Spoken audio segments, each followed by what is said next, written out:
The Lunar New Year event is officially starting around the world in Pokemon Go. Today we're running through all the tips and tricks for the event. Let's get right into it. So this event's going January 19th at 10 a.m. to January 23rd at 8 p.m. all local time. Bonuses during the event will be increased chance to get a shiny Darumaka, increased chance of getting lucky Pokemon from trades, specifically we're gonna have a 10% chance, increased chance to become lucky friends, 2 times stars from opening gifts, and 1 extra special trade per day. There'll also be 3 bonuses you can choose one of based on the research. We'll get into that in a bit. Wild spawns will be Ponyta, Magmar, Magikarp, Slugma, Numel, Combi, Bunnery, Fennekin, Bunnelby, Flareon, and Darumaka. 7-kilometer eggs will be hatching Klingling, Riolu, Darumaka, Galarian Darumaka, and Scraggy. 1-star raids will be Hisuian Voltorb, Shinx, Darumaka, and Galarian Darumaka. 3-star raids will be Flareon, Shuckle, Blaziken, Druddigon, and Diggersby. 5-star raids will be Regice, and Mega raids will be Mega Lopunny. There'll also be exclusive avatar items you can get in the shop, specifically the Red Lantern backpack you can see on screen, and also stickers from spinning Pokestops, opening gifts, purchase them in the in-game shop. Of course, as for every event, we also have some research going down. Starting with the field research task, we're gonna have catch 25 Pokemon for either a Darumaka encounter or a Galarian Darumaka encounter. Trade a Pokemon will be able to get you a Paris or a Combi. Send 3 gifts and add a sticker to each will be able to get you a Bunnery or a Bunnelby. And finally, open 3 gifts will get you either a Charmander, a Cyndaquil, a Torchic, a Chimchar, a Fennekin, or a Litten. So all the fire starters. It's actually a top tier strategy to actually run from the Parises and Combis you encounter because these Pokemon get you bonus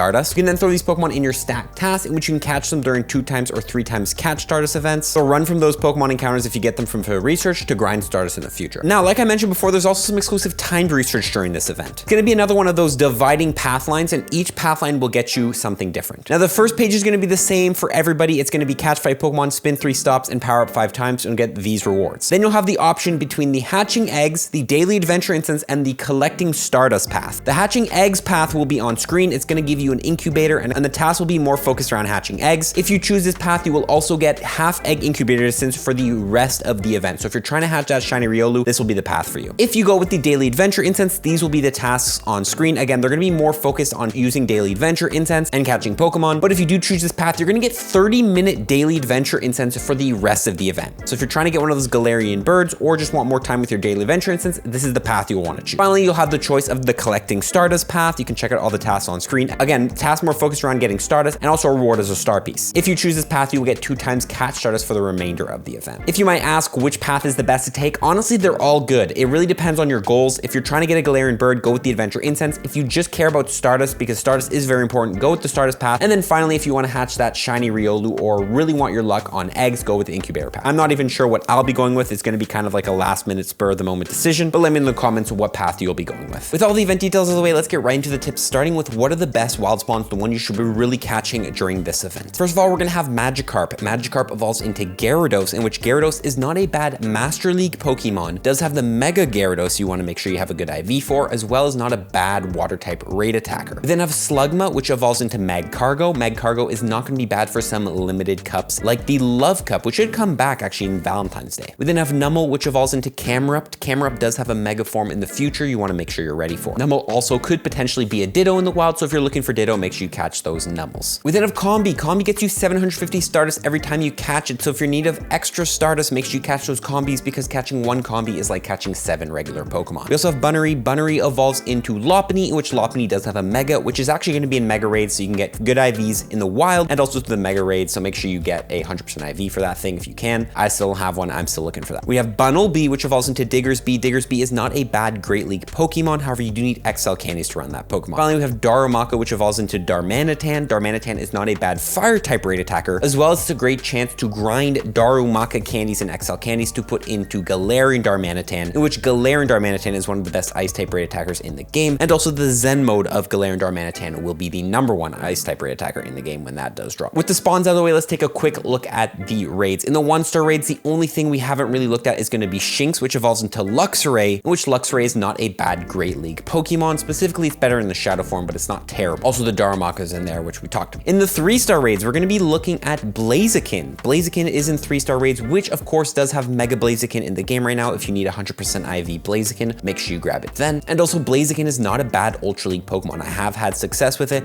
and can be a very strong core breaker. We also have Druddigon in there. Druddigon is going to be good in the Love Cup if that does come back, and in some other limited metas. In the 5-star raids, we're going to have Regice. Is Regice good in Pokemon Go? Well, its only really use is going to be in the Ultra League. Having not bad play there, being able to handle a decent amount of the meta, especially with that ice typing. However, it's really not the best of the Regi trio, and it's more of a get one for the Ultra League and then just let it go. So save some money on raid passes this week. In the Mega Raids, we do have Mega Lopunny. Mega Lopunny is going to be the number 2 fighting type raid attacker in the game right now, but there's only 2, so it's literally the worst. It's not a terrible mega to have in case you need like Mega Boost for normal and fighting types, but it's not the best. Get some Mega Energy and then just leave it. Now we also have some 7-kilometer eggs during this event, and people are probably wondering, are these actually going to be worth hatching? And honestly, the 7-kilometer eggs are not bad. Klingling's in there, but we don't really care about Klingling. That's one you can just kind of hopefully avoid. Riolu's in there, in which Riolu evolves into Lucario, in which Lucario does have a Mega form in the future. Lucario is also good fighting type raid attacker and also good in some limited Great League metas. We also have the 2 Darumaka's in there. We already talked about both of those. Make sure you get the candies for that. And finally, Scraggy. Scraggy evolves into Scrafty, in which Scrafty is good for the Great League and the Ultra League. I definitely think the 7-kilometer eggs, if you need a Riolu, is not bad to go after. However, my guess is most of the hatches will be Klingling, so maybe wait till some YouTubers hatch some eggs so you can see how the rates are. If you do hatch a Riolu though and you plan on evolving it, make sure you double move it before you evolve it, since it is cheaper to double move a Riolu than it is a Lucario. So double move it and then evolve it if you're planning on double moving your Lucario.